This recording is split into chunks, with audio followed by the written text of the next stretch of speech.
of Newfoundland and Labrador's COVID-19 news conference. I'm Leslie Clark with the Department of Health and Community Services, and I'm the moderator for today's question and answer session. Joining us today are the Honourable Andrew Furey, Premier of Newfoundland and Labrador, the Honourable John Haggie, Minister of Health and Community Services, and Dr. Janice Fitzgerald, Chief Medical Officer of Health. Please stand by. Our news conference will begin shortly.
We good?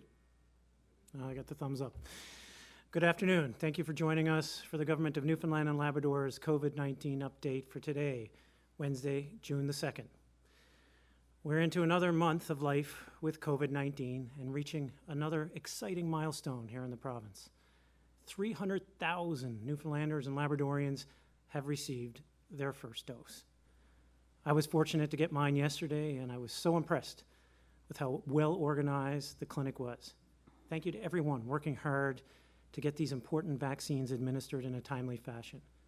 In particular, thank you to each and every one of you who have already gotten your vaccine. Please keep it up. Getting Newfoundlanders and Labradorians vaccinated is the key to a return to a more normal sense of life.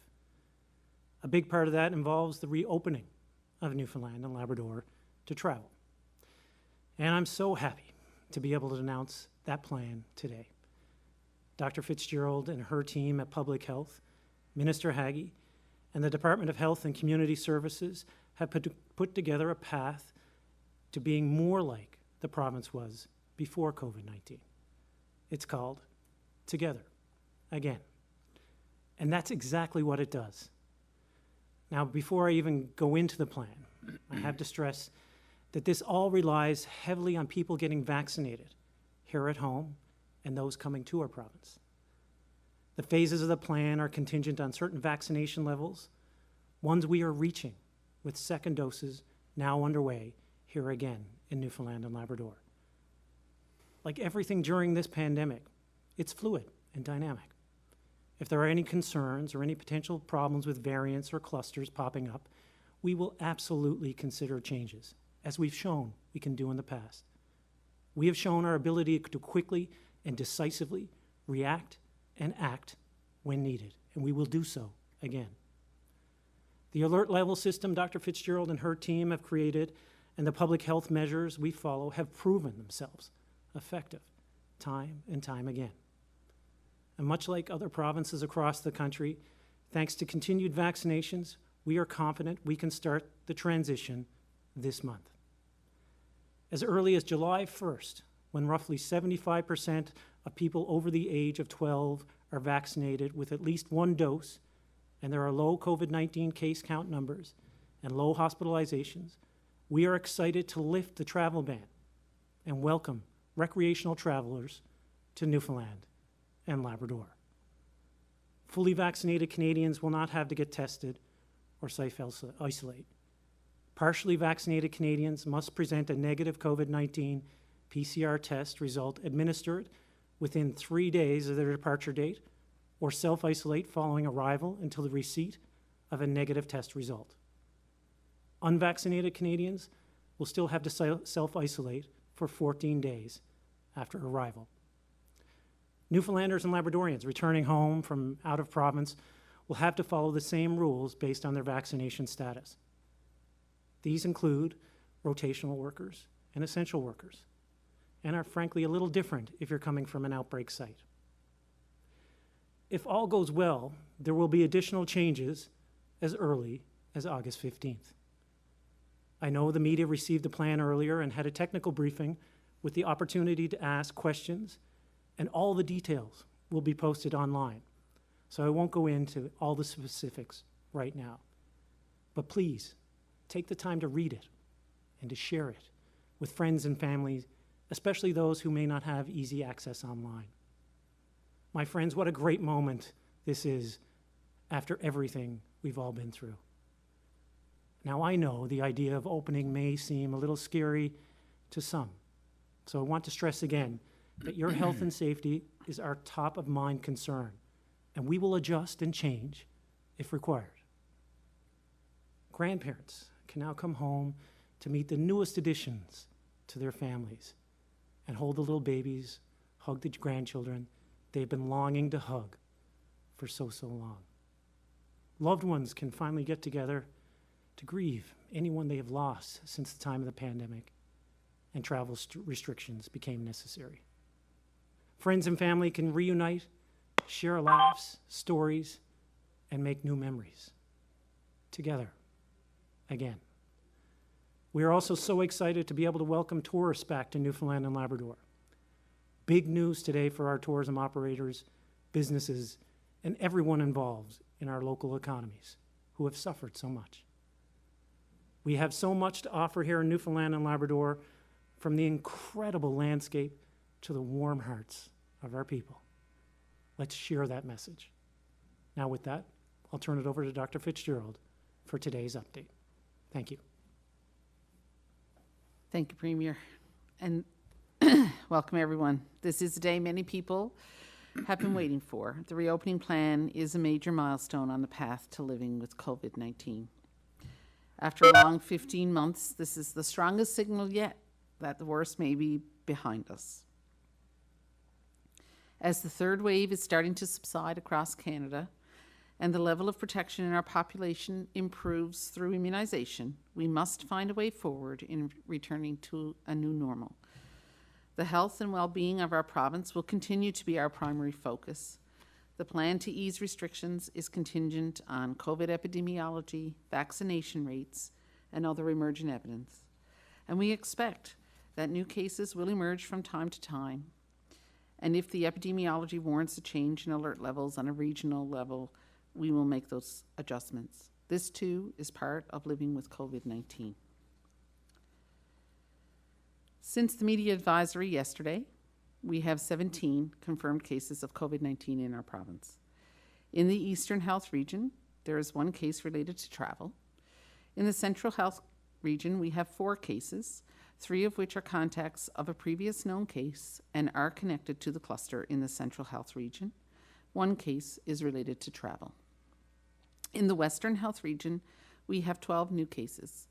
8 of these are contacts of known cases and connected to the outbreak, and 3 are contacts of known cases and not connected to the outbreak, and 1 is under investigation. The total number of cases in our province is now 1,334. There have been 17 new recoveries since yesterday, 2 in Eastern, 9 in Central, and 6 in Western, and there are now 90 active cases in the province. 1 person is in hospital with COVID-19.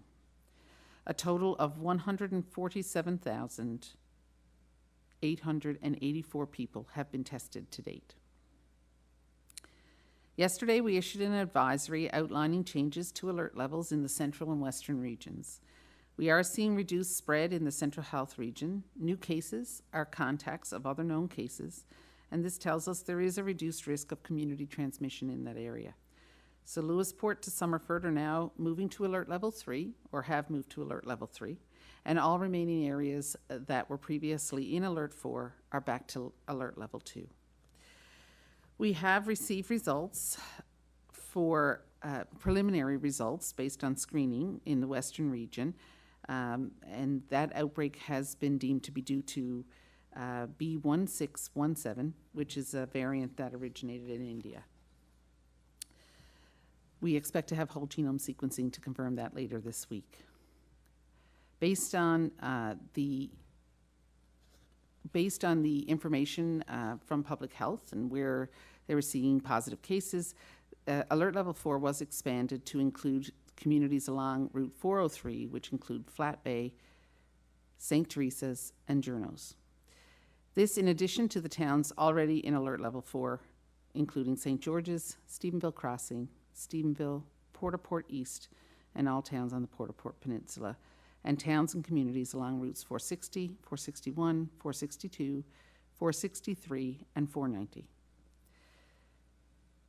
The investigation into the outbreak continues, and there is a possibility we may not find the source, as we have said before. But regardless of where you live in the province, we encourage you to download the COVID Alert app. This app helps public health in contact tracing and will alert you if you are a close contact of someone who has tested positive. If you have the app and you test positive, your close contacts will be notified of your identity.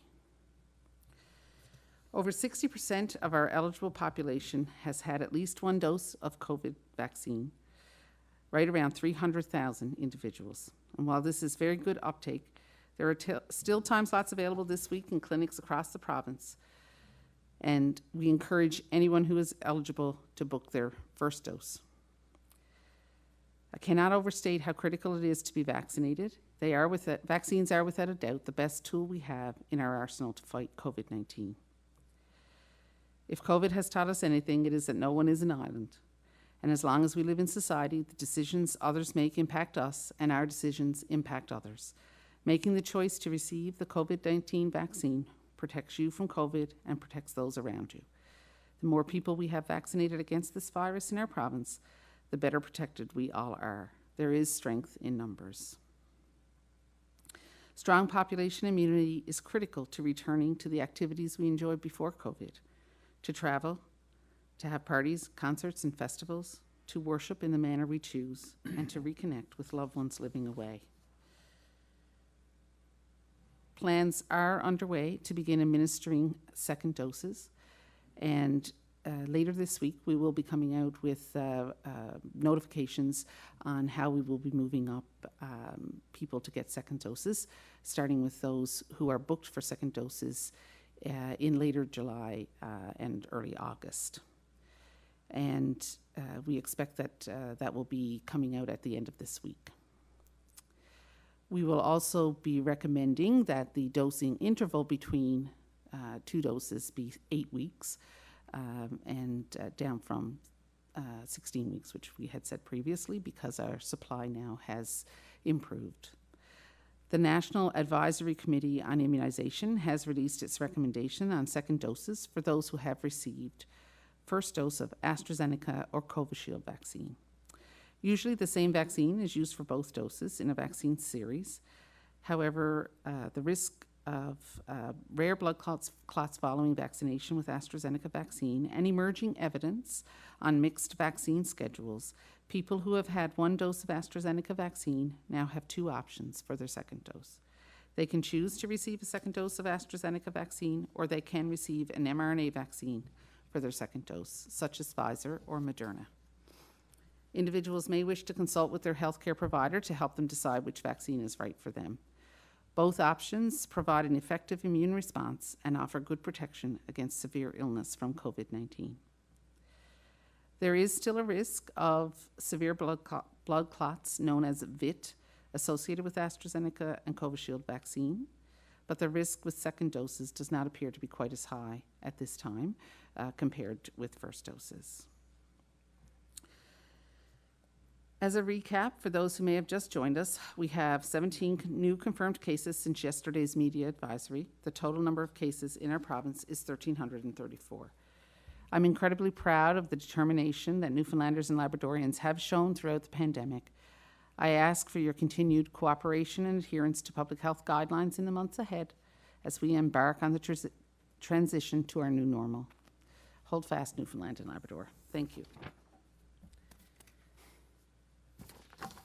Thank you very much, Dr. Fitzgerald. I'll now ask Minister Haggie to say some words. Thank you very much, Premier. This is indeed a day to mark on the calendars. I've said many times that this has been a marathon with hurdles, and now we have a prospect of a finish line with a new normal on the other side. The plan together, again, It will be up on the website by the end of this media briefing if it's not already gone up now. It is clear, it is flexible, and it offers us the opportunity of doing the things we like to do with the people we like to have as our company. It will start in a transition phase as early as June the 15th, and the rest of it then is kind of dependent on factors that Dr. Fitzgerald has outlined. Basically, vaccination is going to be a key here. And that's the game changer from this time last year when we were in a reopening situation. That is the real difference, with 62% of our population already having had one shot. Our target is 75%, and we currently achieve around 1% per day. You add on 14 days then for the vaccine to become effective, and that takes us to Canada Day. We have seen an increase in supply and reliability from Pfizer, and we know Moderna is following. That will allow pharmacists and physicians who have been keen to partner with us in vaccine administration to increase the options for distribution, and we'll be working with them even more closely to finalize those plans over the coming days. I'd just like to give a shout out to the Medical Association for their rather slick advertising campaign, heavily promoting vaccinations. As Dr. Fitzgerald has said, this is going to be a key to our progress through this plan to reopen. Similarly, I'd like to just pause and thank all the healthcare workers across the province who have, for the last 15, 16 months, really put themselves out to look after us all. We owe you a debt. The people of the province have stepped up too and need to continue, as Dr. Fitzgerald says, with the public health measures that will become a mainstay even into the fall. One group, I think, who may not have been emphasised is my own department. The staff in the Department of Health have worked round the clock every day, for some of them, pretty well since January of 2020. You don't see them, but the work that they do, you see on the website and with the advice that we are able to provide you. As Dr. Fitzgerald says, we will see pockets of COVID on and off over the coming weeks and months. What we have seen also is that local, short, sharp responses from public health have been effective and are still effective in containing these and allowing the bulk of the province to go about its activities in a way that other jurisdictions even now are trying to get to. So once again, it has been a marathon. Our last hurdles really are down to vaccine deliveries from our supplies. Continue with the public health measures, and we're nearly there. Thank you very much, Premier. Well, thank you, Minister. A good day indeed. We'll now invite questions from the media. Thank you, Premier. For the benefit of our speakers, there are 7 reporters registered for today's call. The question and answer session will be conducted in 2 rounds, where each reporter will have the opportunity to ask 1 question and 1 follow-up per round. Our first questions are from Peter Cowan with CBC. Please go ahead. Dr. Fitzgerald, I'm wondering how you respond to people who are worried that July 1st may be too soon to allow people in, especially on a day where you just announced 17 new cases of COVID. So I think what we have to remember, number one, about the 17 cases of COVID that we announced today, that most of them are contacts, so not unexpected cases, and that, many of them were travel. So this is public health doing what it is supposed to do, and I think is an indicator of what we will be able to do as we continue to reopen and as we continue with this plan. So I think, I understand that people are scared. Change is difficult. We've been used to low case counts and being able to control things and living our lives fairly freely. We know that vaccinations can help to reduce severe disease, so we may see some cases, but what we know right now about even 1 dose of vaccine is that it does appear to reduce the severity of disease. So I think, we all need to still follow the rules. We all need to still take into account these public health measures, use our masks, wash our hands, keep our distance. keep our contacts as low as we can. Just because we can go to large gatherings as time goes on doesn't mean that you need to be doing that all the time or that you should. So just, continue to keep all of those things in mind. Make sure you get vaccinated. That's the most important thing that you can do. High school students still aren't back in school full-time. What would you say to them who may be upset that they continue to not be able to be back in school full-time while we are still planning for reopening and allowing more people to travel in and out of the province? So I think we're not doing that till later. We got another month yet. With regard to operational things with high schools, I'd have to leave that to be answered by the department. But I think we've made decisions based on what we think are the safest options, and kids will be able to get vaccinated. And as we see more children vaccinated, 12 and up, our hope and expectation is that next year will be a very different school year for those children. So there's that to look forward to. Thanks. Our next questions are from Kellyanne Roberts with NTV. Please go ahead. Thank you. Dr. Fitzgerald, I know this was asked during the tech briefing, but for those listening in, knowing that to enter the province without having to self-isolate, you need to have 2 doses or be partially vaccinated, what kind of proof will be required at the border? So our plan at this point is that the proof will have to be when the travel plan. Sorry, let me take a step back there. The travel form will still have to be completed by all travelers coming into the province, and we are working through processes now that will allow people to upload their proof of vaccination to the travel form. And so hopefully that, at the border, that confirmation won't need to happen there. It'll have already happened. So people will be advised of what their isolation requirements will be, if any.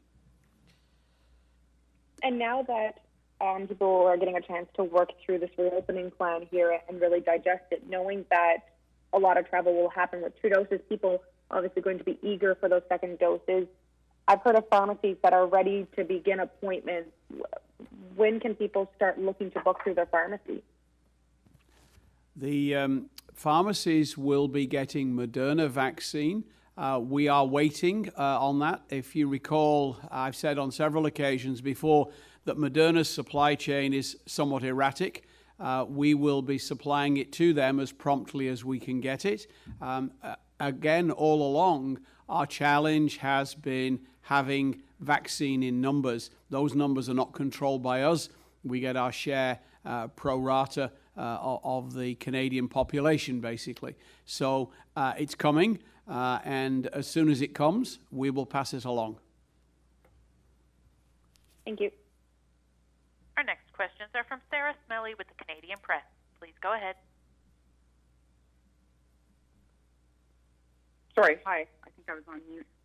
I just wanted to ask, obviously, I think there are going to be some pretty emotional responses to today and today's plan, especially from rotational workers. I wondered if you had any kind of message for them now that we're finally at this point.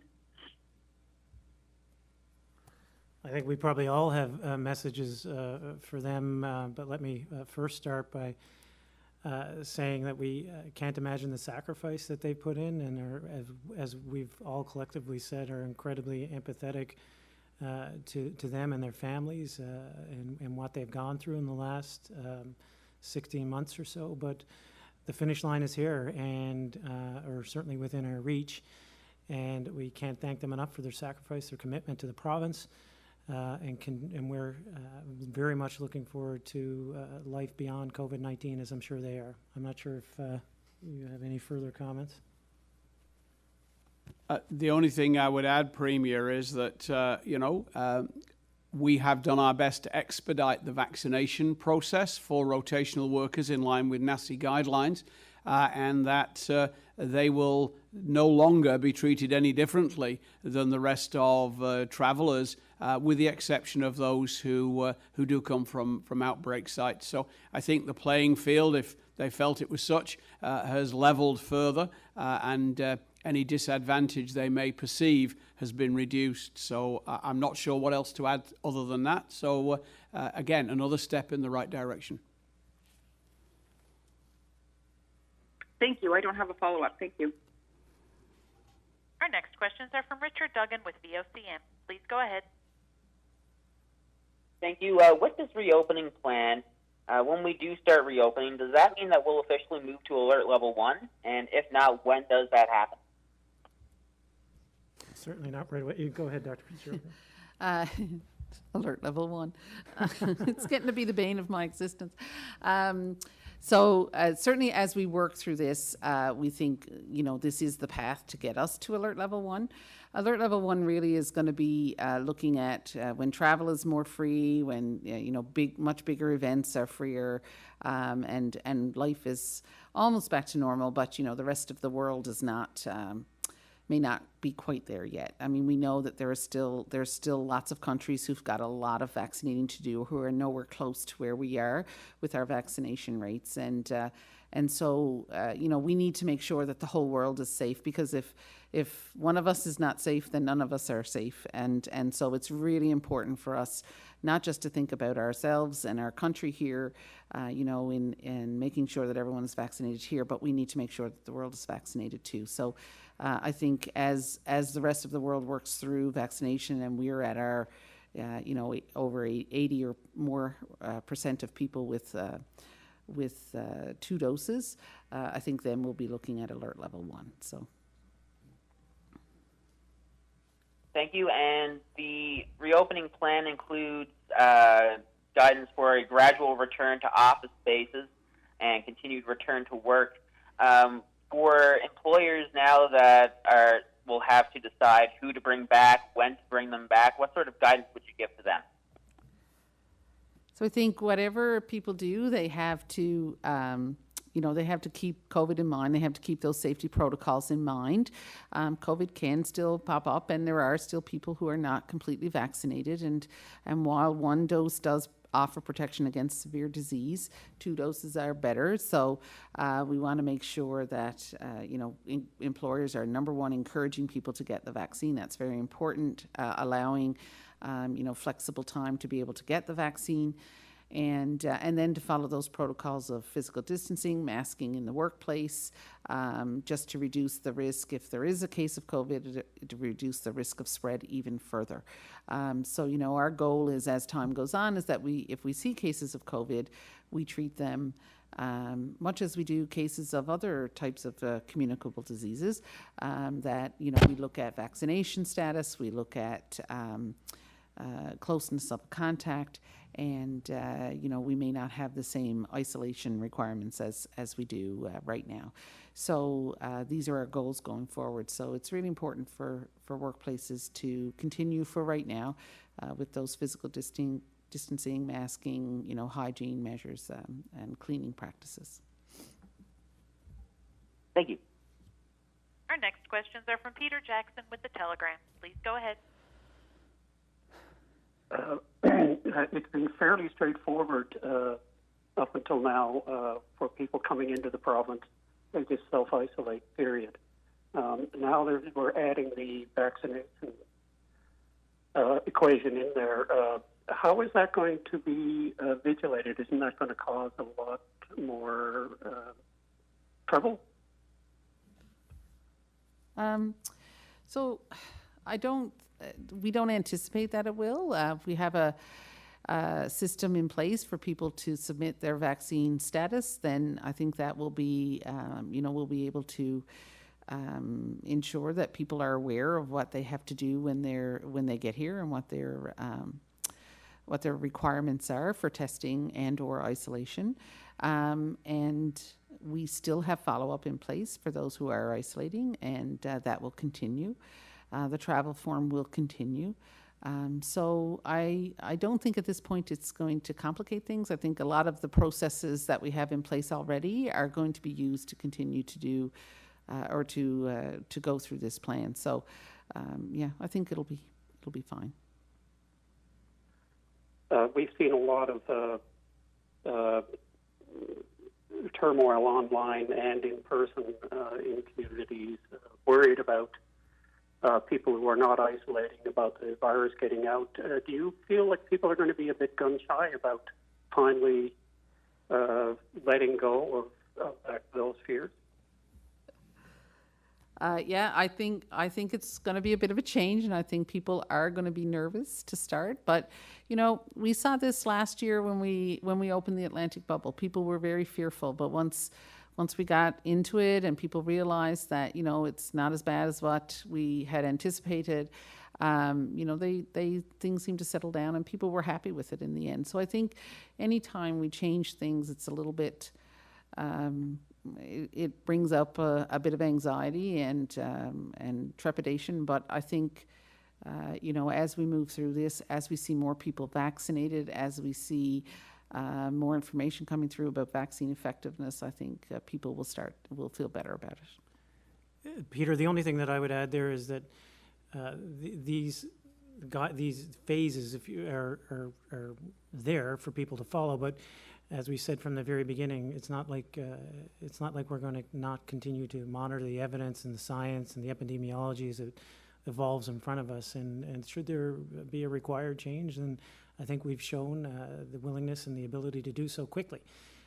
So Dr. Fitzgerald and her team will be continuously monitoring the evidence, the real-world evidence, the scientific evidence, as it pertains to COVID-19 in our jurisdiction and others, to potentially detect any early warning signs as it would pertain to potential travel in our province. So I understand that there is significant anxiety, and as Dr. Fitzgerald said, there will be anxiety around change. There always is, but this is a step in the right direction with a safety net should we require it. Thank you. Our next questions are from Elizabeth Whitten with All Newfoundland, Labrador. Please go ahead. Thank you. Page 2 of the plan notes most businesses won't have to submit operational plans regarding COVID-19 compliance in order to fully reopen, but it kind of implies that some businesses or sectors might have to submit plans. So I was wondering if you could give some clarification and maybe name some of these impacted businesses. I believe that's referring to the unless otherwise noted line. Is that what you're referring to, Elizabeth? Yeah. Do you have specifics? I guess there's specific businesses that, instead of the catch-all that I believe is outlined in the package or on the website. But Dr. Fitzgerald, yeah. So there are some businesses that have to submit plans, especially if there's if their business requires larger gathering sizes and things like that, and then a plan has to be submitted for approval. So there are some. I mean, most of those businesses know who they are, but by and large, if we're talking about most workplaces, then those plans won't be required to be submitted. Right. I don't know if you mentioned, you know, they know who they are, but I don't know who they are. So I'm not asking you to name any specific businesses or target them, but, you know, are we talking like arenas? Yeah, so there are some businesses that would, you know, plan events that would have large numbers of people there, or there are some that do require people to be there in larger numbers. So, you know, as we worked through our alert levels, some of those people or businesses, had to submit plans for how they would do that safely. So those would be the ones that we're talking about. Thank you. And I'm curious, how do the two clusters in Central and Western region impact plans for reopening, as they're both pretty big tourism areas as well? Yeah, so I mean, certainly we're seeing decreasing cases in the Central Newfoundland cluster, and you know, we're following it closely, obviously, but and that's why we moved to alert level 3 for that small area, because of you know, we just wanted to see how things go and just open it up a little bit further, take it a little bit slower. So we're certainly seeing that one hopefully wind down now. So that's encouraging. With regard to Western, it's still, we're still in the early phases of that outbreak, but public health is working through it. It is reassuring that most of the cases we're seeing are those that are contacts of cases. There is some community testing happening, and so we're not seeing the cases in that situation. So that's all really good. Those are all positive indicators for us. Thank you. Our next questions are from Patrick Butler with Radio Canada. Please go ahead. Hi. First question is for the Minister of Health. Just looking for an update. Based on the number of appointments for first doses, what percentage of the population will actually be vaccinated with one dose of the vaccine by July 1st, according to your estimations right now? We estimate 82% by July the 1st with a first dose. Thank you. And in terms of lifting the state of emergency, these emergency measures in general, is there a date that you're looking at or hoping to achieve? So we're not looking at any specific dates. We'll continue to again monitor the epidemiology in our jurisdictions and others to exactly land on when that will be suspended. But we don't have a particular date and time as this pandemic continues to evolve. I think it's appropriate for that decision to be evidence-based and not chronologically based.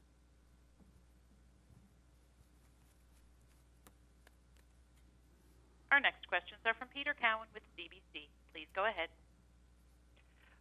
We're seeing that you mentioned that it looks like the variant on the cluster on the west coast is B1617, which is the same variant that we saw in the cluster in Central. Does that mean, is there any indication that these two clusters might be linked? No, we don't have that. Certainly don't have information to indicate that at this time. It's difficult to know. Certainly the whole genome sequencing analysis will give us some ideas, but there are outbreaks elsewhere in the country, and so those outbreaks can see the same variant in different places. So even if they are similar, very similar variants, that doesn't necessarily mean that the two outbreaks are connected. Right now, there's no epidemiological link between the two outbreaks that we can discern, or that the public health staff in Western Health can discern. So it doesn't appear that they're connected in that regard. For more than a year, COVID has been something that Newfoundland and Labrador has aimed to avoid at all costs. And as we open up, you've indicated that it's likely we will see some cases, but because of vaccinations and other things, it'll be manageable. How difficult an adjustment do you think that's going to be for people in Newfoundland and Labrador?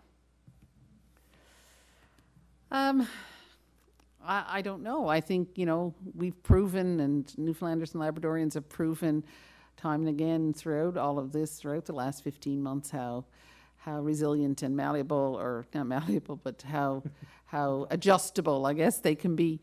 And I think, I really think that they'll continue to rise to that challenge. I think, it's quite scary. It was quite scary in the beginning when we didn't really know what this virus would do, what it meant for all of us. But we've come to know it, and I think we've all developed a certain knowledge about it, and we're able to manage it. We don't see the same fear and anxiety with these outbreaks that we did before. People are responding appropriately. People are doing what needs to be done. They understand that they have it within their power to be able to help control these outbreaks. And I think, as we see more people vaccinated, and as people realize that, the vaccinations will protect and will help us will help protect our health system capacity, I think they'll be able to adjust with that as well. I have every confidence that people will be able to move forward with this and do what needs to be done. Thank you. Our next questions are from Kellyanne Roberts with NTV. Please go ahead. Thank you. I'm wondering with our vaccination numbers, if that includes Newfoundlanders and Labradorians who've been vaccinated outside of the province but are residents of Newfoundland and Labrador. I'm thinking rotational workers who may have received their first dose while working away. That's a good question.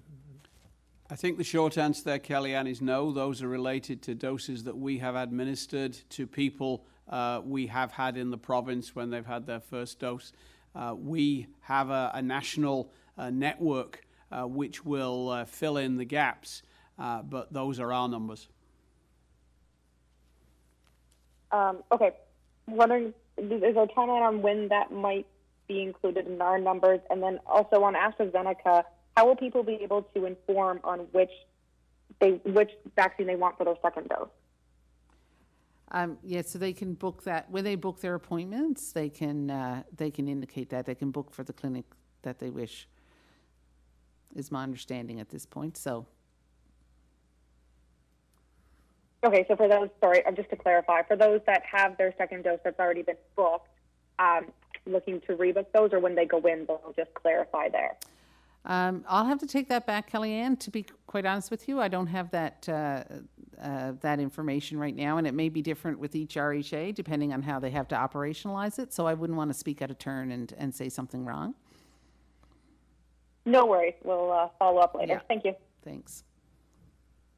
Our next questions are from Sarah Smelly with the Canadian Press. Please go ahead. Hi there. I just wondered where this leaves St. Pierre and Miquelon. Will the province make a request to the federal government to open the border, or will they have to wait for the international border restrictions to ease? I've been chatting with Minister LeBlanc on that very question. And we also need to chat with the Atlantic premiers, as it may have some downstream impacts to them. So it is an active discussion and no decision just yet, but it's certainly an active discussion between myself and the federal minister. Okay, thank you. I'm fine. I don't have to follow up. Okay, thanks, Sarah.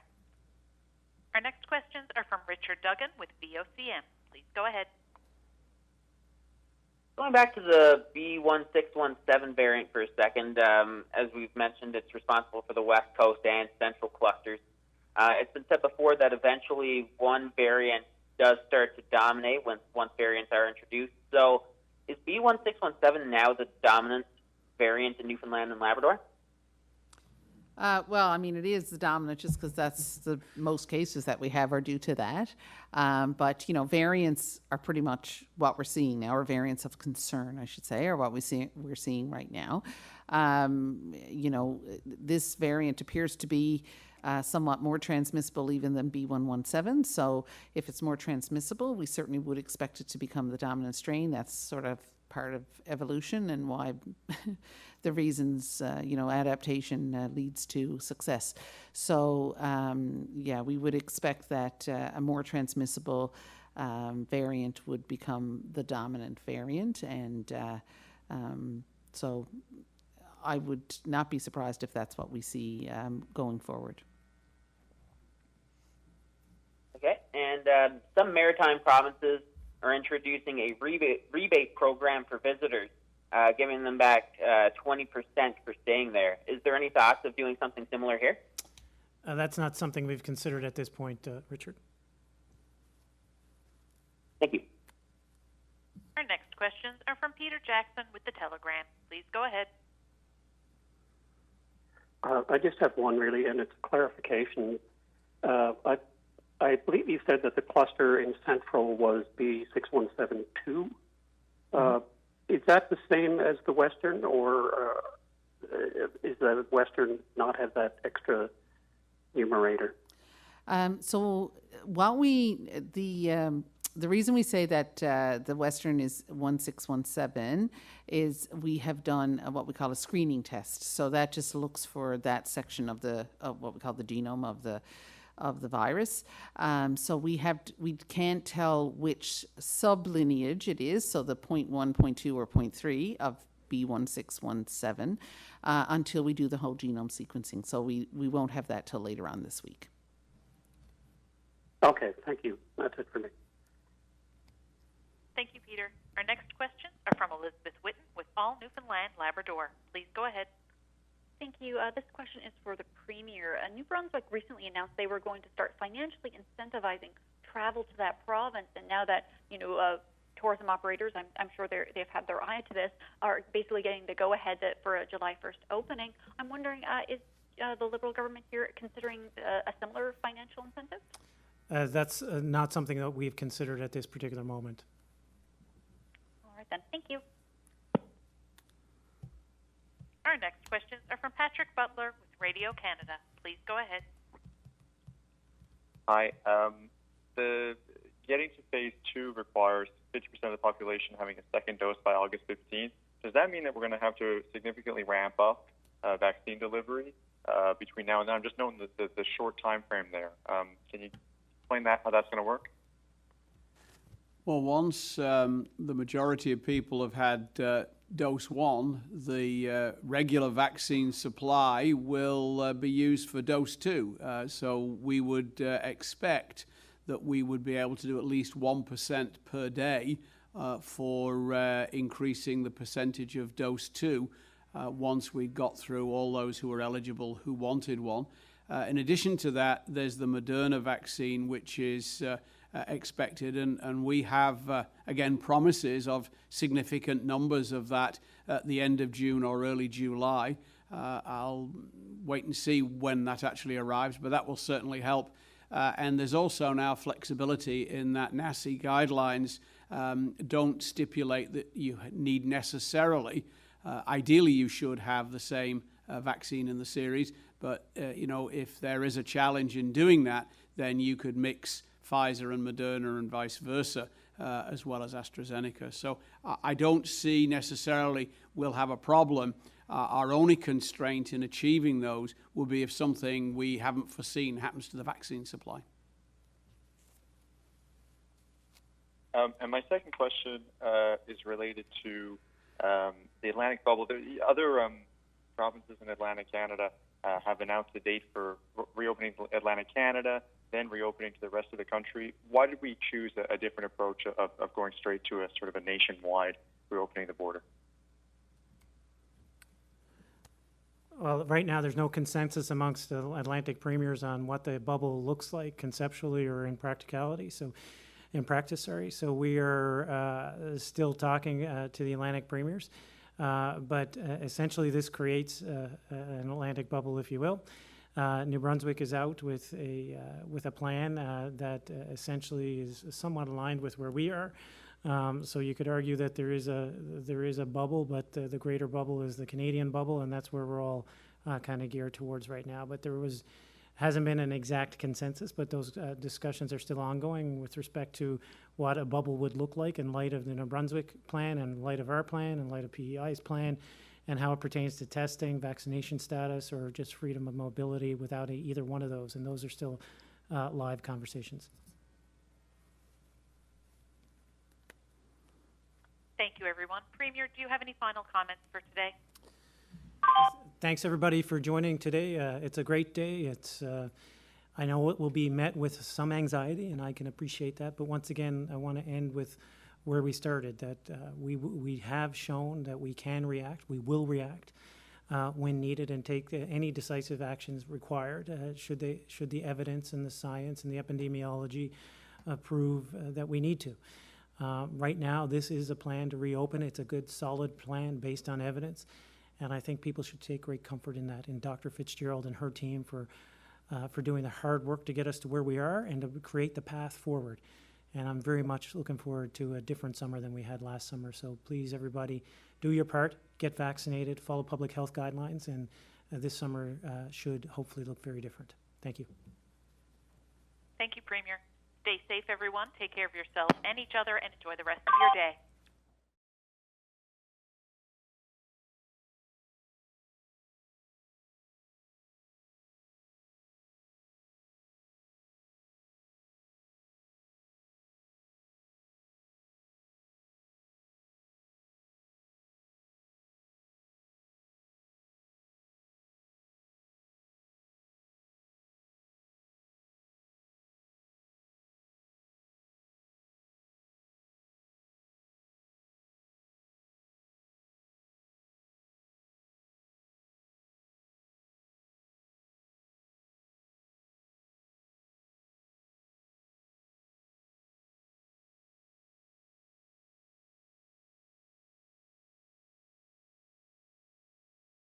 This is Jan. Jan sometimes visits her neighbor